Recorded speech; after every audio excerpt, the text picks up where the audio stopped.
எல்லாருக்கும் நமஸ்காரம். இன்னைக்கு 68வது ஸ்தோத்திரம். 68வது ஸ்தோத்திரம் அச்சுஷ்மான் அச்சுத கும்போ விசுத்தாத்மா விசோதனக அனிருத்தோ பிரதிரத பிரத்யும்னோ மிதவிக்ரம. அச்சுஷ்மான் அச்சுத கும்போ விசுத்தாத்மா விசோதனக அனிருத்தோ பிரதிரத பிரத்யும்னோ மிதவிக்ரமா. இதான் இது. எப்படி சொல்லணும்னா, அச்சுஷ்மானச்சித கும்போ விசுத்தாத்மா விசோதனக அனிருத்தோ பிரதிரித பிரத்யும்னோ மிதவிக்ரம அப்படி சொல்லணும். அச்சுஷ்மானச்சித கும்போ விசுத்தாத்மா விசோதனக அனிருத்தோ பிரதிரித பிரத்யும்னோ மிதவிக்ரம அப்படின்னு சொல்லணும். அர்த்தம்னு பார்த்தீங்கன்னா,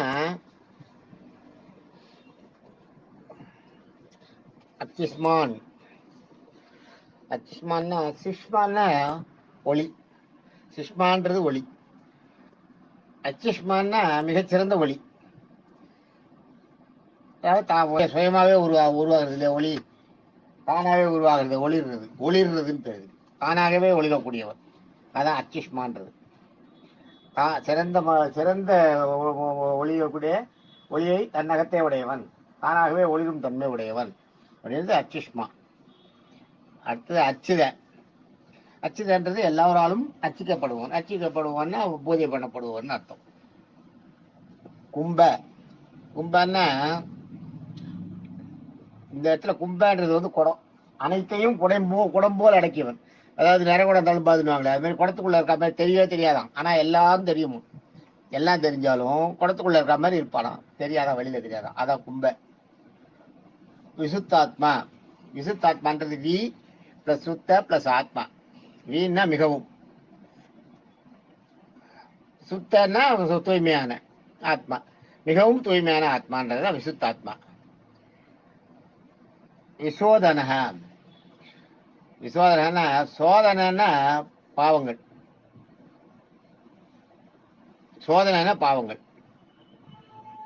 விசோதனைன்னா பாவங்களை போக்குபவன், நீக்குபவன் அர்த்தம். பாவங்களை வெற்றி கொள்ள செய்பவன், நம்ம பாவங்களை எல்லாம் ஜெயிக்கிறதுக்கு காரணமா இருப்பவன் அர்த்தம் விசோதனை. அனிருத்த, அணின்றது பார்க்கடல், ருத்தன்னா படுத்துட்டு இருக்கிறது. அனிருத்தன்னு கிருஷ்ணனுக்கு பேரன் உண்டு, அது இதுல வரல. இதுல அனிருத்தன்றதுக்கு அணின்னா பார்க்கடல், ருத்தன்னா படுத்துட்டு இருக்கிறது, பார்க்கடலில் பள்ளி கொண்டிருப்பவன் அப்படின்னு அர்த்தம். அப்புறம் அடுத்தது என்ன, அப்ரதிதான் இல்லையா? அச்சுஷ்மான கும்போ விசுத்தாத்மா விசோதனக. அச்சுஷ்மான அச்சுத கும்போ விசுத்தாத்மா விசோதனக சொல்லியாச்சு. அனிருத்தோ சப்ரதிதன்னு இருக்கும் இங்க. அது அனிருத்தோ வர்றதுனால அந்த இடத்துல வார்த்தை சேர்றதுனால சப்ரதிதோன்னு இருக்கும் புக்கில். ஆக்சுவலா அது நம்ம வார்த்தையை பிரிக்கும் போது அப்ரதிதோன்னு வந்துடும். அப்ரதிதன்னா சப்ரதன்னா எதிரி,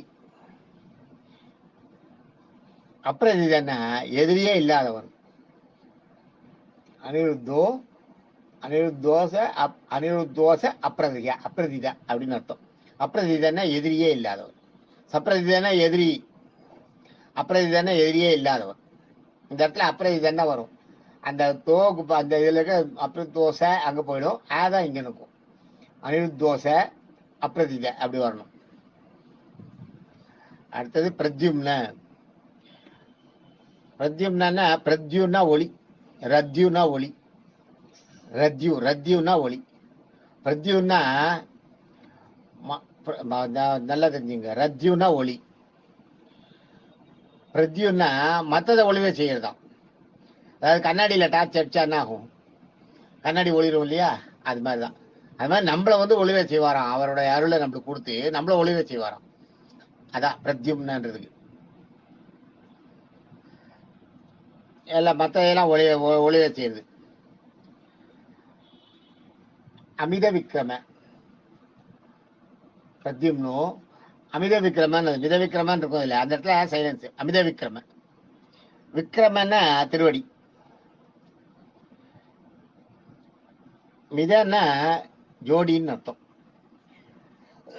நம்ம ஜோடின்னு சொல்றோம் பார்த்தீங்களா, ஒரு ஒரு ஒரு செட்டுன்னுவோம், ஒரு ஜோடி, ஒரு இணைன்னு சொல்லலாம். செருப்புக்கு வந்து ஒரு இணை அப்படின்றது அதான். அதுதான் திருவடின்னா. விக்ரம்னா திருவடி. மித விக்ரமன்னா ஒரு ஜோடி செருப்பு. அமித விக்ரமன்னா அளவற்ற திருவடிகளே உடையவனா. அளவற்ற திருவடிகள் உடையவனா இந்த இடத்துல என்ன அர்த்தம்னா, எல்லா ஜீவாத்மாக்களுக்குள்ளேயும் அவன் இருக்கான். அதனால எல்லாரோட திருவடியும் அவனோட திருவடி மாதிரி தான். அவனுடைய திருவடியா இங்க உருவகப்படுத்துறாங்க. அதான் இந்த இடத்துல ரொம்ப கூர்ந்து கவனிக்கணும். அமித விக்ரமன்னா எல்லாருக்குள்ளயுமே பெருமாள் இருக்காங்க. எல்லாமே அவனான்னும் போது அவன் தான் அப்படின்னும் போது நம்முடைய உருவமும் அவன் தானே.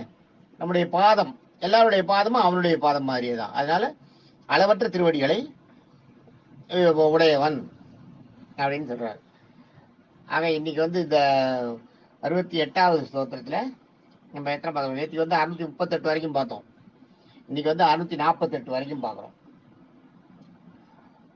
639 அர்ச்சிஷ்மான், 640 அர்ச்சித, 641 கும்ப, 642 விசோதன, 643 அனிருத்த, 643 விசோதன, 644 அனிருத்த, 645 அப்ரதித, 646 பிரத்யும்ன, 647 அமித விக்ரம. அப்ப 647 வரைக்கும் 648 647 வரைக்கும். அப்ப நம்ம என்ன எத்தனை வந்திருக்கோம்? இப்போ 1 2 3 4 5 6 7 8 9, அதாவது 639 647 வரைக்கும் 9 ஸ்தோத்திரம் பார்த்துக்குவோம். இன்னைக்கு 68வது ஸ்தோத்திரத்துல 9 சகசிரம் திருநாமங்களை பார்த்துருக்கோம். இந்த சகச திருநாமங்கள்ல 9 திருநாமங்களை பார்த்துருக்கோம். இது வரைக்கும் நம்ம பார்த்துக்கிறது 647. தேங்க்யூ.